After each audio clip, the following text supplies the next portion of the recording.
Hey guys, welcome back to a brand new video. In today's video, we will discuss the exam number 7 for the Life in the UK exam. As always, we will discuss 24 questions, so let's get started. The first question is, who was Florence Nightingale? Options are an economist, a painter, a nurse, or a poet. So the correct option is third option, a nurse. Next question is, what building was constructed in Hyde Park to hold the Great Exhibition of 1851? Options are the Crystal Palace, Buckingham Palace, Kensington Palace, or Apsley House. So the correct option is first option, the Crystal Palace was constructed in Hyde Park to hold the Great Exhibition of 1851. Next question is, what is a small claims procedure? Options are an informal way of helping people to settle minor disputes without spending a lot of time and money using a lawyer, or a procedure that helps people to make small home insurance claims in certain circumstances. So the correct option is first option. The small claims procedure is an informal way of helping people to settle minor disputes without spending a lot of time or money with a lawyer. Next question is, what did the Butler Act introduce in 1944? Options are free primary education in England, Wales and Scotland, free university fees in England, Wales, Scotland and Northern Ireland, free primary and secondary education in England, Wales and Scotland, or free secondary education in England and Wales. So the correct option is last option. The Butler Act in 1944 introduced free secondary education in England and Wales. Next question is, what English king introduced the Doomsday Book? Options are King Henry V, King Henry IV, William the Conqueror, or Harold the Saxon King of England. So the correct option is third option. William the Conqueror was the English king who introduced the Doomsday Book. Next question is, what movement challenged the authority of the Pope? Options are the Swinging Sixties, the Reformation, the Suffragettes, or the Enlightenment. So the correct option is second option. The Reformation was the movement that challenged the authority of Pope. Next question is, MPs can only be contacted by post. Is this statement true or false? So this statement is false. Next question is, which invention led to the rapid development of the industry in Britain during the 18th and 19th centuries? Options are the radar, the steam power, the jet engine, or the Turing machine. So the correct option is second option. The steam power was the invention which led to rapid development of industry in Britain during 18th and 19th centuries. Next question is, during the Middle Ages, who were the serfs? Options are peasants who had a small area of their lord's agricultural land, soldiers who fought at the Battle of Trafalgar, noblemen who formed part of the King's Council of Advisors, or a group of skilled people from Holland who came to England during the Middle Ages. So the correct option is first option. The serfs during the Middle Ages were peasants who had a small area of their lord's agricultural land. Next question is, who was Admiral Nelson? Options are one of the tribal leaders who fought against the Romans, a British officer in charge of the British Army at the Battle of Waterloo, a British general who established the authority of the English Parliament, or a British officer in charge of the British fleet at the Battle of Trafalgar against the Spanish fleet. So the correct option is last option. Admiral Nelson was the British officer who was in charge of the British fleet at the Battle of Trafalgar against the Spanish fleet.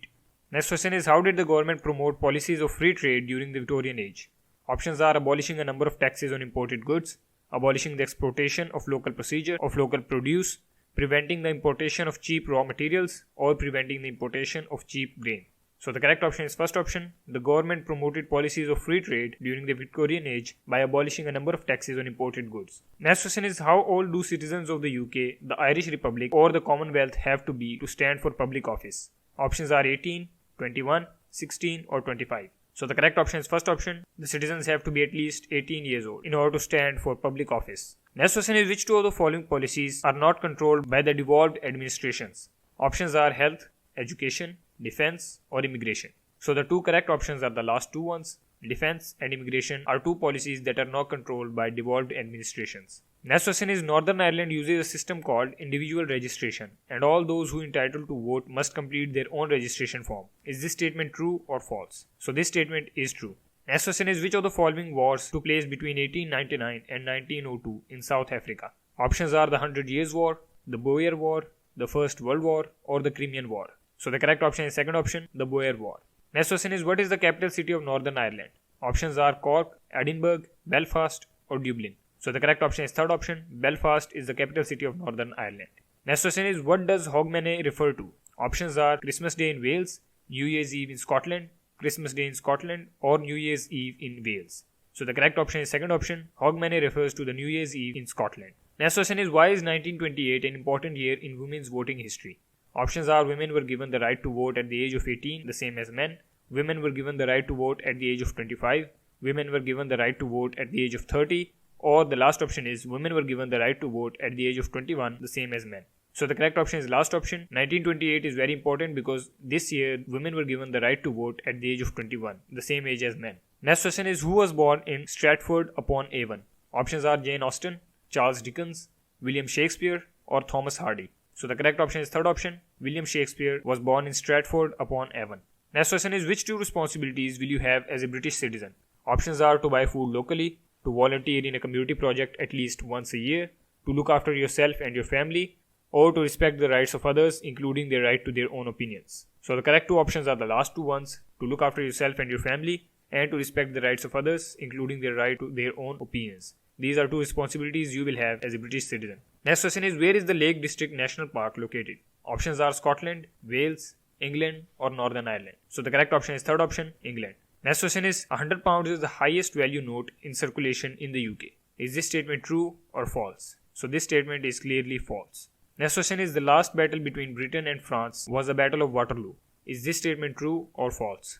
So this statement is true. Now the last question for today is which flower is associated with Northern Ireland? Options are the daffodil, the thistle, the shamrock or the rose. So the correct option is third option, the shamrock. And that's it for this video. If you have any questions, make sure to leave a comment down below and I'll try my best to answer you. If you enjoyed the video, make sure to give it a like and subscribe for more. That's it for this video. Thanks for watching.